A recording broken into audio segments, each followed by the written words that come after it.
Here we are. This is the place.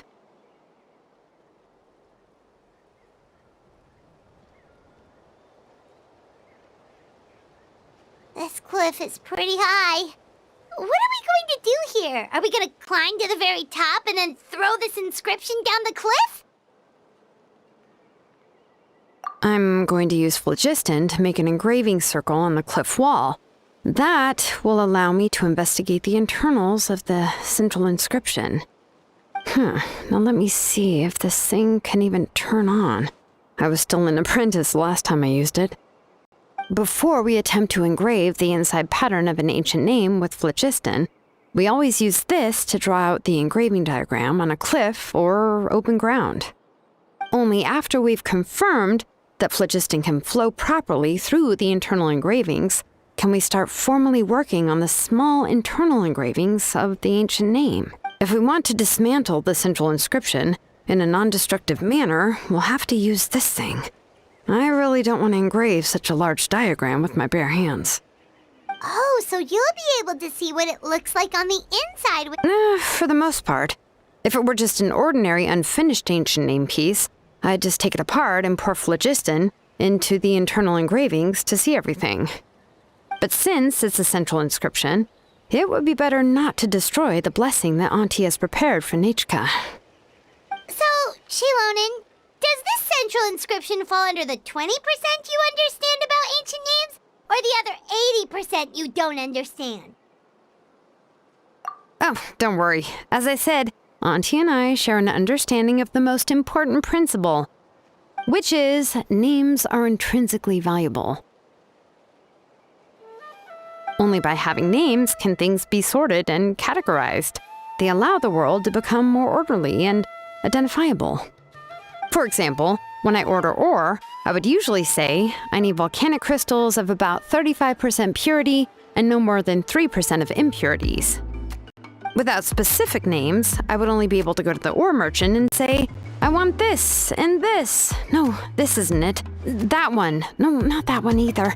Yeah, you see what I mean? Names are a crucial part of how we standardize our workflow. Without names, the work would be impossible. Yes, because forging ancient names is first and foremost a technical job. There's no debating that. As for the question of why it's important, as long as it does not affect your ability to perform your work, you'll gradually understand it as you put the process into... After all, creating an ancient name is quite the complicated process. Well, let me break it down even further. We're not in the tribe right now anyway. Essentially, by forging ancient names, I'm assigning nicknames to the heroes in Natlan's history. Giving someone a name is a subjective expression. You just need to express your hopes and wishes for them. But giving someone a nickname is a much more objective expression. To come up with a fitting and accurate nickname requires much thought and observation. If ancient names or nicknames aren't descriptive enough, no one will remember them anyway. So the best I can do is gather all the information I could and try to come up with the most fitting nicknames possible. Even a minor mistake in the process could cause people to misunderstand the nickname. For a name engraver such as myself, such mistakes would be considered a major blunder. Paimon isn't trying to come up with a nickname for Childeren. Besides, all of Paimon's nicknames have been very descriptive. Everyone can remember them. Phew. Now I'm curious. Why don't you, come up with one for me? Are you serious? Of course. This is also my line of work, you know. Go ahead. A nickname? Childeren. Well, she uses phlogiston to forge weapons and make names for others.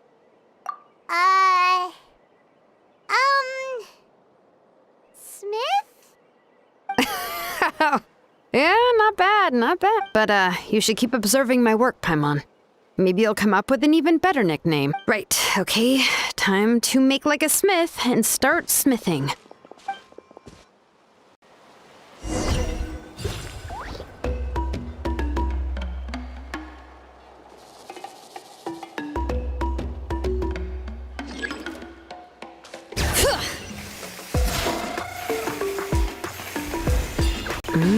Adjust the inclination by 2 degrees. Stop.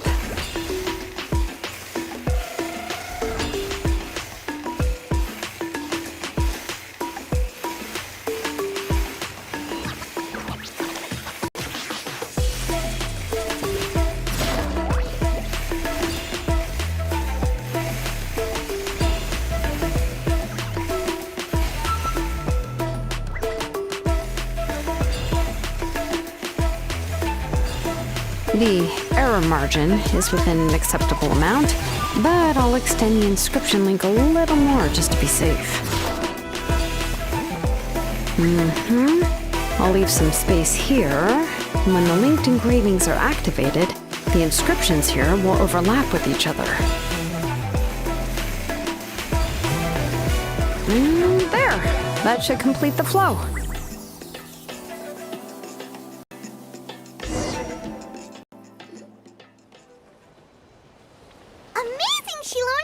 You were running all over that cliff as if it was flat ground! Oh no, it doesn't have anything to do with my tribe. It's just the phlogiston adhesive I have on my shoes. But after all that running around, I'll have to infuse them with more phlogiston again. I should prepare a spare supply of phlogiston to bring with me next time. More or less, yeah.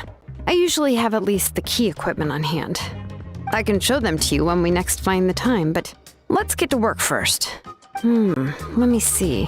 Start with anchor 1 and activate it with density 3 phlogiston.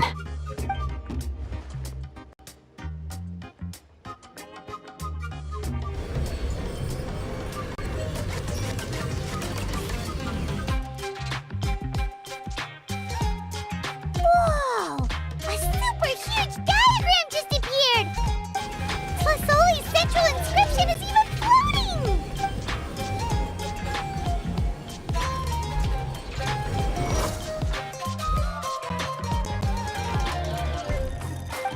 So are you done checking the inscription, Children? How does it... I didn't find any anomalies in the phlogiston engraving.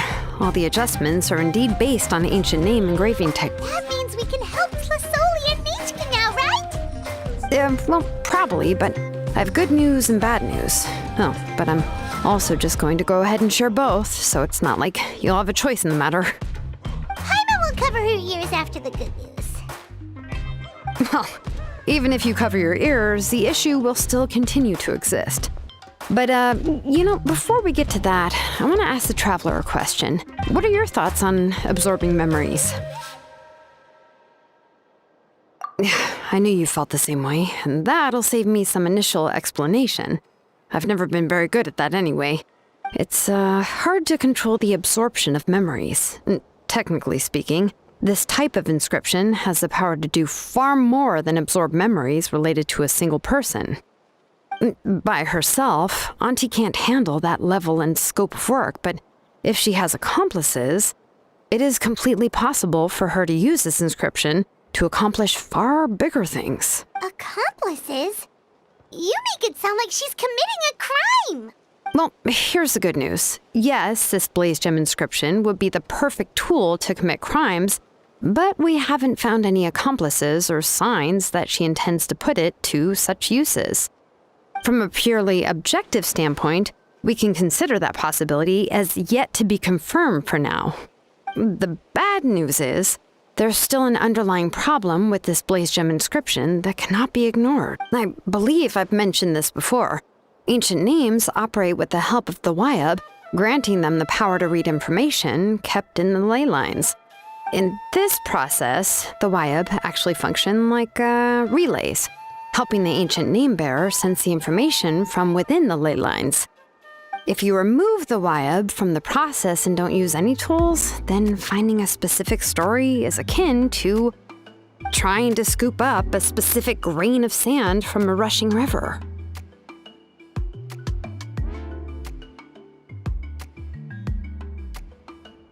Yeah, exactly. Anyone who attempts to do so will likely lose most of their cognitive function or become a babbling madman who talks to themselves all day long. Now, let's consider the memories that Auntie has gathered as the ley line, and Machka as the only ancient name bearer of this ley line. There's no way Auntie would let Nachka plunge into the river of memories without any tools. She'd only be overwhelmed by the surge of memories. And considering that Nachka has forgotten all of her past, she'll be unable to work on her own to accurately find the correct past. Only Aunt Tlisoli can help her filter the correct memories of her past. So, if my hypothesis is correct, Auntie is actually planning on turning herself into Nachka's Wyab to help her extract the corresponding memories in the different situations she may face. In an ideal world, this would be perfectly fine. As long as every extracted memory is correct, Nachka would essentially be getting her past back. And I also believe that there won't be any mistakes in everything that Auntie remembers about Nachka. But Auntie is not a Wyab. Her body won't be able to handle the load for long. But how can we solve this problem? No matter how we try, Tlisoli will... Names are blessings for the future from people standing in the past. I've also made up my mind. Come on, let's go see Auntie.